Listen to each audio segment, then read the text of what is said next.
Kali ini admin akan kembali menceritakan sebuah film dengan genre thriller horor dengan judul Bedevil yang bisa diartikan kebingungan di tahun 2010. Kalian suka nonton Suara Hati Istri di Indosiar atau malah membencinya? Kalau salah satunya, kalian wajib nonton video ini sampai habis.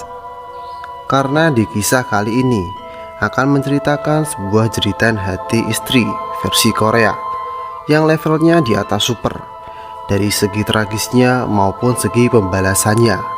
Cerita singkatnya, kisah ini menceritakan seorang wanita yang dipaksa menerima semua keadaan yang teramat pahit dari semua orang yang ada di sekitarnya, sampai akhirnya kesabaran manusianya tak kuat. Apakah yang akan dilakukannya saat itu? Jika penasaran, langsung saja ke ceritanya.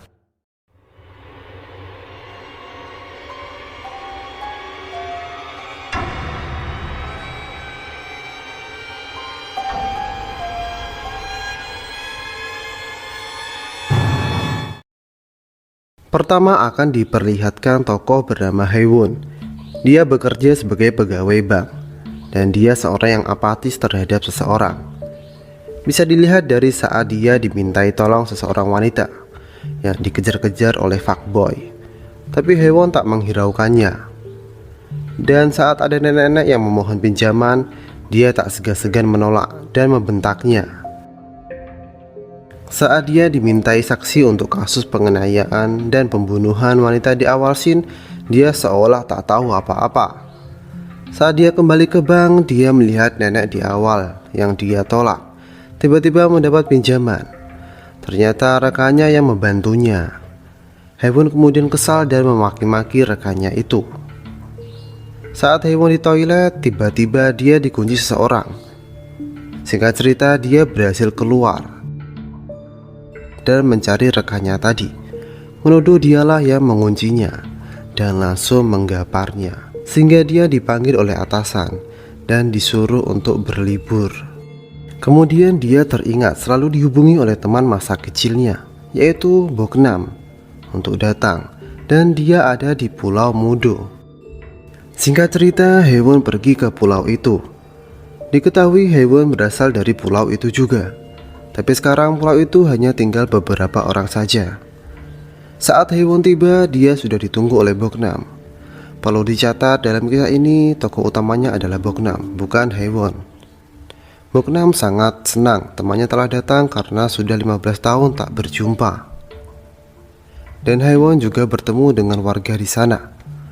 Tapi sikap mereka sangat tidak baik, terutama kepada Boknam. Salah satu ada nenek-nenek yang tak suka temannya Boknam ini datang. Dia bernama Dongho dan dia adalah mertua Boknam. Di sana juga ada dua pria. Mereka adalah suami Boknam bernama Manjong dan adiknya bernama Choljong. Kemudian mereka kembali bekerja dan Boknam menghantarkan Haewon ke rumahnya dulu. Diketahui itu rumah kakeknya. Sekarang kakeknya sudah tidak ada. Setelah itu datanglah anak Boknam bernama Yunhee. Boknam menyuruh untuk memberi salam pada Haewon, tapi Yunhee malah pergi.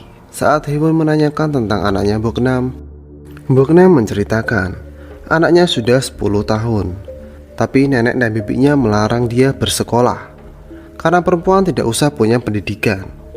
Walaupun Boknam sangat ingin anaknya sekolah, tapi karena keluarganya mengintimidasinya, dia tidak bisa berbuat apa-apa. Kemudian Haewon melihat rumahnya sangat bersih dan menanyakannya, karena rumah itu sudah ditinggalnya beberapa tahun. Lantas Boknam menjawab, dialah yang membersihkannya agar kalau sewaktu-waktu Haewon mengunjunginya. Scene beralih ke kediaman Boknam. Saat itu Boknam dengan suaminya dan anaknya makan bersama. Di sana ada juga Choljong. Diketahui dia juga tinggal di rumah itu. Saat makan, Manjong dan Yunhee berencana mencari ikan di malam itu. Lalu mereka pergi. Saat Manjong dan Yunhee sudah pergi, kejadian yang mengerikan terjadi. Boknam mengalami kekerasan seksual oleh adik iparnya sendiri, yaitu Choljong. Dan itu bukan yang pertama kali. Sepertinya sudah sering terjadi. Saat Manjong dan Yohei pulang, Boknam seperti biasa, seolah tidak terjadi apa-apa. Sepertinya Manjong sedikit mengetahui kelakuan adiknya, tapi dia hanya diam. Saat Boknam menyinggung soal Solcong, Manjong menendangnya dan menyuruh menghormatinya dan keluarganya. Lalu Manjong juga memaksa berhubungan kepada Boknam, dan Yunhee disuruh menunggu di luar. Satu demi satu akan diperlihatkan Boknam yang mengalami nasib tragis, bahkan oleh keluarganya. Tapi Boknam bertindak seperti biasa. Diketahui Boknam menerima keadaan itu semua demi Yunhee. Lalu diperlihatkan ada wanita lagi datang ke pulau itu. Siapakah itu? Orang-orang belum tahu. Sedangkan Haewon bermain dengan Yunhee. Yunhee sekarang dekat dengan Haewon karena sebelumnya dibacakan buku oleh Haewon, sehingga Yunhee sangat senang. Setelah itu mereka berdua pulang. Saat Haewon bertemu dengan Boknam, Boknam menyuruh Haewon pergi dan menitipkan Yunhee. Diketahui Haewon dan Yunhee disuruh pergi karena di dalam ada PSK yang sedang tos-tosan dengan Manjong, sehingga Boknam tidak mau Yunhee mengetahuinya. Haewon yang seorang apatis kemudian pergi dan cuek-cuek aja terhadap masalah Boknam. Ternyata wanita baru yang datang adalah PSK yang main tos-tosan dengan Manjong tersebut. Setelah keluar, PSK tersebut berbincang-bincang dengan Boknam. PSK tersebut heran kenapa Boknam hanya diam saja melihat kejadian itu. Kemudian PSK yang mengetahui nasib Boknam merasa simpati dan memberi saran agar pergi ke Seoul, lalu memberi nomor teleponnya. Tapi Boknam tak menghiraukan, karena Boknam masih merasa bisa bertahan, dan karena Yunhee juga masih butuh seseorang ayah. Besoknya seperti biasa, di samping menanam kentang, Boknam juga memanen madu. Boknam sehari-hari memang disuruh bekerja terus-terusan oleh suaminya, sedangkan Manjong seperti bosnya. Saat Boknam pulang, Boknam menemukan celana dalam Yunhee ada di saku Manjong. Boknam sangat terkejut histeris dan langsung menemui Yunhee. Dan saat itu Yunhee sedang berdandan. Saat Boknam bertanya untuk apa itu, Yunhee menjawab, agar ayah lebih cinta padaku. Boknam kemudian menemui Haewon, meminta untuk membawa dirinya dan Yunhee ke Seoul. Tapi lagi-lagi Haewon yang tak punya sikap simpati bilang, lain kali saja, karena aku sudah banyak persoalan. Sampai-sampai Boknam memohon, kalau begitu Yunhee saja. Haewon lantas bertanya, kenapa dengan Yunhee? Sambil menangis, Boknam mengatakan, Manjong telah menodai Yunhee. Tapi Haewon malah tak percaya. Menduga Boknam hanya membuat alasan agar bisa pergi ke Seoul. Upaya terakhir pun dilakukan Boknam. Boknam mencuri uang dari saku Manjong dan menelepon PSK itu untuk menyebutnya secara diam-diam. Dengan sembunyi-sembunyi, Boknam membawa Yunhee pergi dari rumah menuju tepi pulau. Benar saja, PSK itu datang dan mau menyebut Boknam serta Yunhee. Tapi bodohnya PSK itu, dia malah membawa supir yang masih dari kerabat Manjong, padahal Boknam sudah memperingatkan. Dan benar saja, walau udah dikasih uang, supir itu tidak berangkat-berangkat sampai Manjong datang. Kemudian Manjong menyeret Boknam kembali sambil memukulnya. PSK yang melihat Boknam disiksa menyuruh orang-orang membantu menghentikan. Tapi mereka malah menyuruh agar Manjong mematahkan kaki Boknam agar tak kabur lagi. Dan PSK itu malah dibawa Choljong. Yunhee yang ada di sana mencoba menghentikan, tapi sia-sia. Dia malah ikut disiksa Manjong. Diketahui Manjong bukan ayah kandung Yunhee. Yunhee adalah anak Boknam dari hasil Boknam diperkosa ramai-ramai di masa lalu. Sampailah kejadian pilu terjadi. Yunhee terlempar oleh Manjong dan kepalanya membentur batu, lalu meninggal. Boknam menjadi teriak histeris, menangisi Yunhee yang telah meninggal. Beberapa waktu kemudian seorang polisi datang dan meminta keterangan, tapi semuanya seolah bekerja sama menutupi kejadian sebenarnya dan bilang Yunhee terpeleset jatuh, itu saja. Saat polisi menanyai Boknam bilang bahwa Manjong yang membunuhnya. Tapi lagi-lagi semua orang melindungi Manjong. Dan Manjong berkata, karena Boknam kabur, Yunhee meninggal.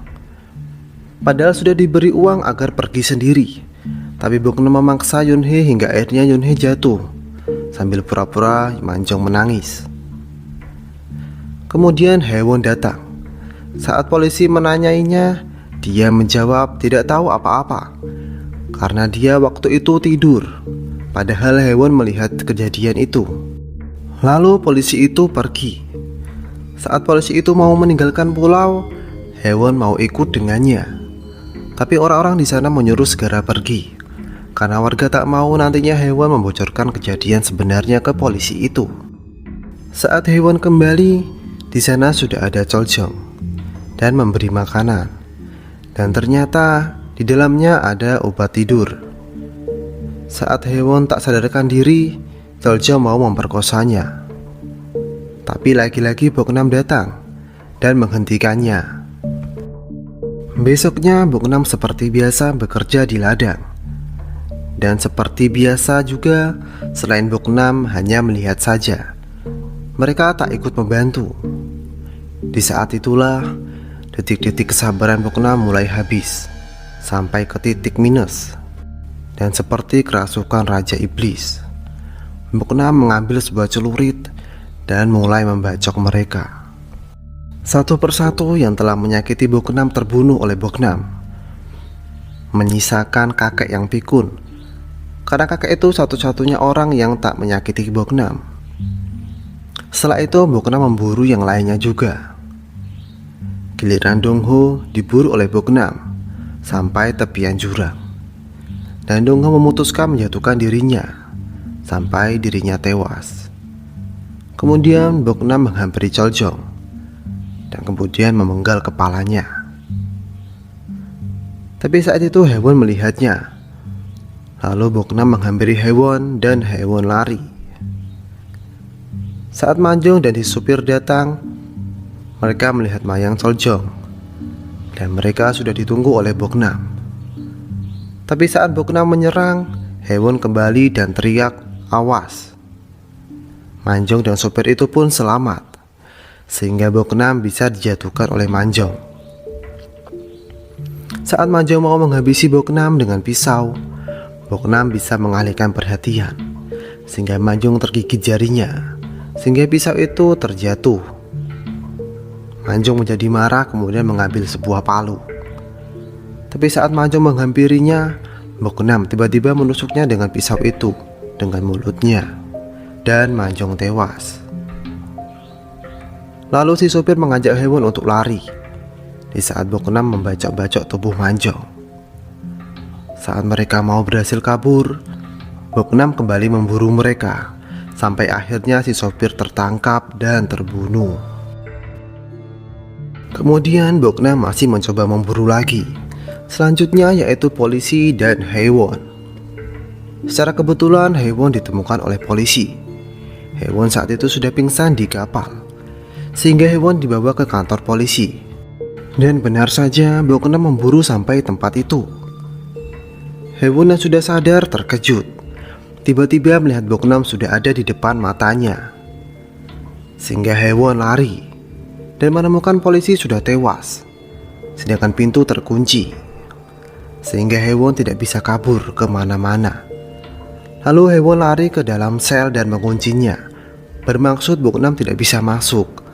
Tetapi itu salah, karena kunci ada di luar.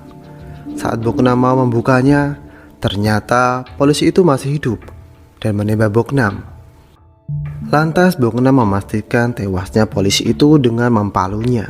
Kemudian Boknam yang sekarat ingin membunuh Haewon dengan mempalunya juga. tapi Hewon menusuk leher Boknam sehingga Boknam tewas. Setelah beberapa hari berlalu dari kejadian itu, Hewon yang selamat kembali ke apartemennya dan membuka surat-surat yang semua itu dari Boknam. Di situ Boknam menulis merindukan Hewon.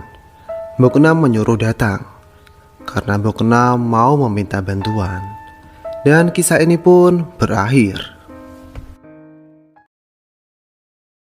Oke, itulah kisah di film Beautiful. Jika seseorang istri sudah tak kuat lagi menahan kesabarannya, hati-hati saja, hal gila akan terjadi. Sepanjang film ini saat menontonnya pasti menyayat hati saat melihat penderitaan Boknam. Dan saat Boknam menghabisi orang-orang keparat itu, perasaan kita akan bilang, ya mereka pantas mendapatkannya. Karena satu-satunya alasan Boknam hidup sudah tiada, yaitu putrinya. Film ini mengajarkan bahwa kesabaran ada batasnya, rasa simpati juga ada batasnya. Dan apakah teman brengsek masih perlu dipedulikan? Atau dimusnahkan saja? Dan bagi kalian yang bertanya-tanya, bagaimana nasib Hewon setelah selamat dari tragedi Boknam? Admin hanya bisa bilang semoga dia bertaubat. Kalau tidak, matilah saja.